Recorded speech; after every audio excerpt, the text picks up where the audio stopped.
Hey, what's going on, everybody? Servo here. Welcome back to the channel. Today, we're going to talk a little bit about the whole banning situation that's been going on this past week, or it's been a very actively discussed topic over the past few days.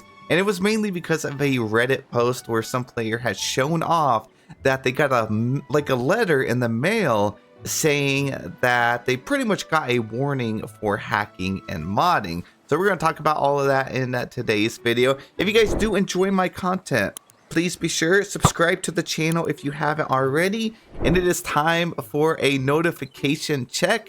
Make sure you have that bell rung down below by the subscribe button so you can stay up to date with this topic. So I'm going to talk about pretty much my opinion on it and also just state what we know so far and if you should be worried or not. So I wanted to make this video talking about it again because I've been getting a lot of DMs, a lot of questions, a lot of people just asking me if their account is safe, you know. So if you go to that previous video and read through the comments, you're going to see there's a lot of concerns going around.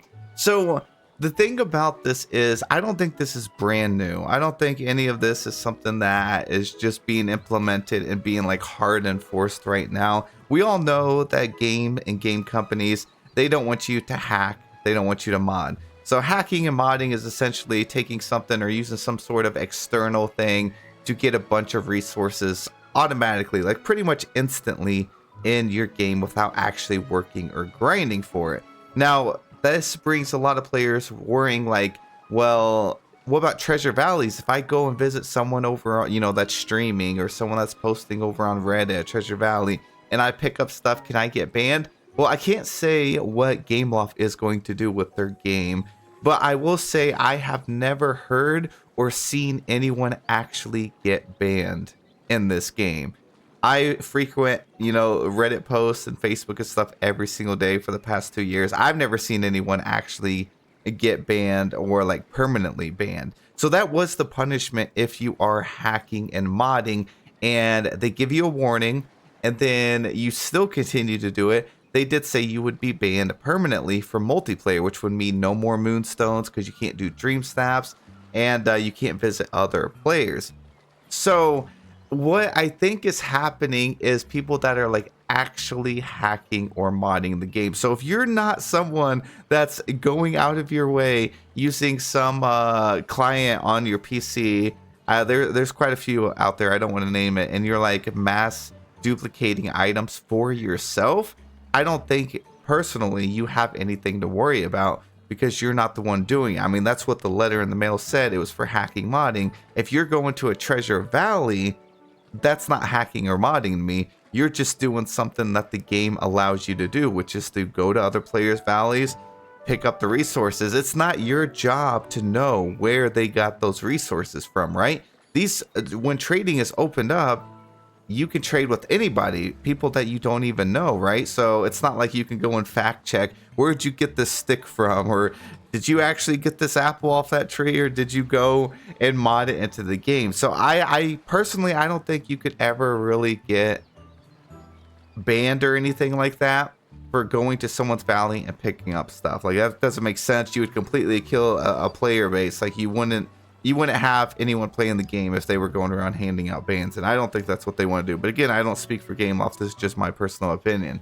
Now, if you are the one hosting treasure valleys, that's a little bit different because it depends where you get the resources. So, for example, we used to do treasure valleys when trading first came out, but obviously, I have a larger following, so we were able to accept donations in. So people were bringing, dropping off a stack of these sticks or a stack of manuals and things like that, and then we would go and give it back to the community. Now, I know Gameloft doesn't like treasure valleys. They actually have it in the rules of their official Discord. You can't talk about treasure valleys. You can't host them, which I always thought was strange because, I mean, that's what trading was for. You're supposed to be trading resources. And so, yeah, we would come together as a community. I would hoard it. I would have a treasure valley and we would come together, bring all the resources, and then we would do a stream or so giving out to people that needed the stuff. So I think that's one way to use a treasure valley legitimately, but at the same time, I don't know where everybody's getting those resources. For all I know, they could have been duplicating stuff, you know? So chances are if you go to a valley and there's like massive amounts of manuals and all kinds of hard to get stuff, it's probably duped. But again, if you're the one visiting and picking up, I don't think it's your responsibility to know where you're getting it from. But if you are the one doing treasure valleys, I think those are the players that would have to be a little weary as to if they're going to get banned. But it also doesn't make sense because 99% of people hosting treasure valleys are going to be on an alt account anyways. They're going to be on a brand new account. Nobody would ever do a treasure valley on their main save. It just wouldn't make sense in case it did get banned. So the people hosting treasure valleys are probably assuming someday they're going to get that one banned, and they would just make up another save and then duplicate items. So you will never be able to completely get rid of treasure valleys unless Gameloft implemented something to prevent it, which I don't know how they would do that. I know Animal Crossing tried, or Animal Crossing had the same like similar issue, if you want to call it, with treasure valleys. So again, I don't think Gameloft would go out of their way banning people to try and prevent something that can't be stopped, either way. So that's just my thoughts and opinions on it, is if treasure valleys will get you banned. Again, I don't know officially, but personally, I don't see how if you were to visit, you could get banned because you are not the one hacking or modding. You're just, a lonely traveler passing by and happen to pick up a stack of books or a stack of sticks from another villager. So that's my thoughts on it. You guys can let me know any of your thoughts down below. But I wouldn't worry. I know it's causing a lot of panic. It's causing a lot of people to want to quit the game altogether because they're afraid they're going to lose hundreds of hours of time. I think Gameloft does respect your time, and they're not just gonna willingly or just go and ban you just for the sake of banning you. I'm pretty sure they wouldn't do that.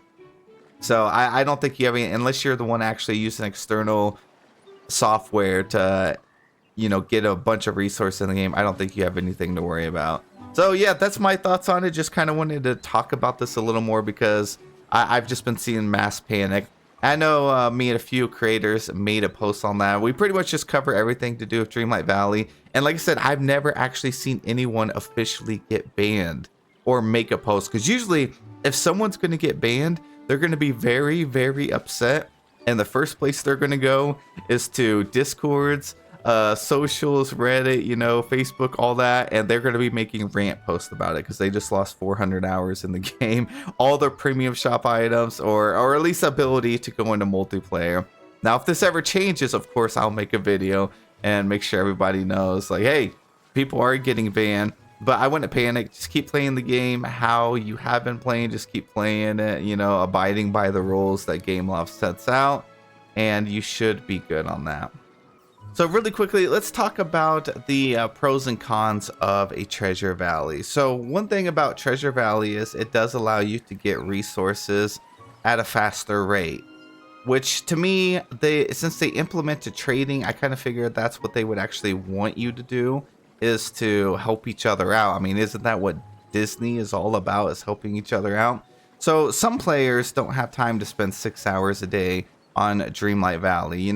They probably work a full-time job, come home, they do all their chores, all the household stuff, spend time with their partner, eat dinner, all that. They may have only an hour, maybe 2 hours to actually play. So if you're spending that hour every single day just picking up hardwood, farming iron and stuff, and then back to work the next morning and then repeat the process, it's just not going to be very fun. It's going to be hard to keep up with the game with their consistent updates of every 2 to 3 months getting new content. Players going to feel overwhelmed, fall behind, and that's where treasure valleys can come in. Those players that do spend a lot of time, that do spend 6 to 10 hours a day or whatever it is, they can lend their resources and help players out. That's kind of been the cycle of these kind of games. It's all for helping each other, right? So I don't think that the developers would truly want to get in the way of that, and by banning people, it just doesn't make sense. Something that's a positive. Now the only negative could be is, honestly, I don't know. It would be more of a personal negative, as if you get too many resources and stuff, you're going to kill the fun for yourself So say you don't need to get Dreamlight ever again, or because you got a bunch of Dream Shards, or you don't need to get resources again, you would kind of get on here and not have anything to do. But again, that's kind of a personal choice.